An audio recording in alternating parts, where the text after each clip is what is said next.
আমার জীবনের স্বপ্ন ছিল যে আমার জীবনের কোনো একটা প্রজেক্ট দেশের রাষ্ট্রপ্রধান উদ্বোধন করবে।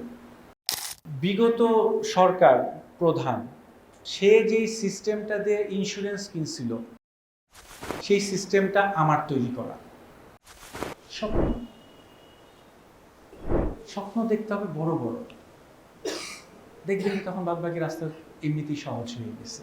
সমস্যা বলে কর্মী, সমাধান দিলে আপনি লিডার হয়ে উঠবেন ভরসার মানুষ। আপনার কাজ না তাও আগায় যায়। আপনার কোনো একটা কলিগ কোনো একটা কাজ পারতেছে না, তাকে আপনি হেল্প করেন, তাকে সাহায্য করেন। আপনি যত বেশি সাহায্য করবেন তত বেশি আপনি পপুলার হবেন। কানেক্ট উইথ ইউর বস, এটা খুব একটা ইম্পর্টেন্ট জিনিস।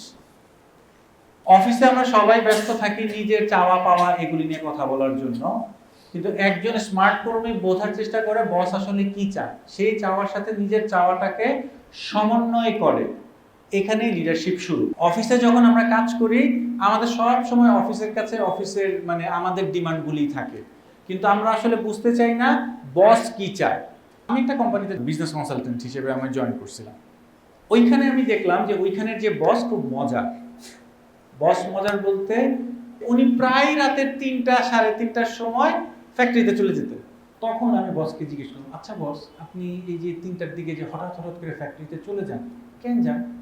ওই ফ্যাক্টরি না থাকলে আমার ভালো লাগে না, আমার মনে হয় আমি যদি ফ্যাক্টরিতে না থাকি কি জানি কি সবকিছু চুরিমুরি হয়ে যেতেছে। এটা আমার একটা আর আপনি জানেন না নিজে না দেখলে কি কোনো কিছু হয়।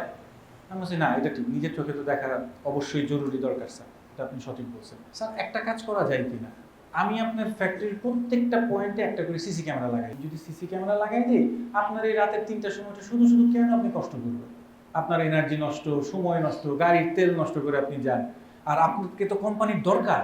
আপনার বাসায় যদি টিভি থাকে, এই টিভিতে আপনি ক্যামেরাতে দেখতে পারবেন, আপনি মোবাইলও সিস্টেম করে দিব, মোবাইলও আপনি দেখতে পারবেন। এখন বস আপনি ওই রাতের বেলা আটটা ঘুমও যদি ভেঙে যায়, পট করে মোবাইল দেখতে পারবেন যে ঠিকমতো কাজ চলতেছে কিনা। তো বস বলে যে না, এই আইডিয়া তো খারাপ না। প্রথম দিন সে মানতে চায় না, না এতগুলি টাকা খরচ করে এগুলি করবো অমুক তমুক। তখন তাকে আমি আবার একটা লিস্ট তৈরি করে দিলাম যে সিসি ক্যামেরা লাগাইতে আমার এত টাকা খরচ হবে, আর আপনি এই যে হঠাৎ হঠাৎ ঝুটিকা সফর দেন, প্রতি মাসে তেল বাবদ আপনার এত টাকা খরচ হয়। বসরাও কিন্তু বাচ্চাই হয়। সো আপনার এই 5 মাসের তেলের খরচ দিয়ে যে সিসি ক্যামেরা লাগাবেন, এরপরে সারা জীবনের জন্য আর তেলের খরচ লাগবে না। বস মেলা খুশি, এবং এই যে টাকাটা বাঁচবে এই টাকা দিয়ে আপনি আপনার ব্যবসার এই মেশিনটা কিনতে পারবেন। আমি কিন্তু বসের যে নিয়ম নীতি ছিল, আমি কিন্তু একটাকেও অবজ্ঞা করছি, ওনার কোনো কথাকে ইনসাল্ট করছি? ওইটা করলে উনি আমারও ফালাই দিত, আর এই পরিবেশ কখনো পরিবর্তন হইতো না। এখন উনি খুব খুশি। বিভিন্ন রকমের বসের সাথে আমার throughout the life meet হয়েছে। আমার জীবনের স্বপ্ন ছিল যে আমার জীবনের কোনো একটা প্রজেক্ট দেশের রাষ্ট্রপ্রধান উদ্বোধন করবে। বিগত সরকার প্রধান সে যেই সিস্টেমটা দিয়ে ইন্স্যুরেন্স কিনছিল সেই সিস্টেমটা আমার তৈরি করা। স্বপ্ন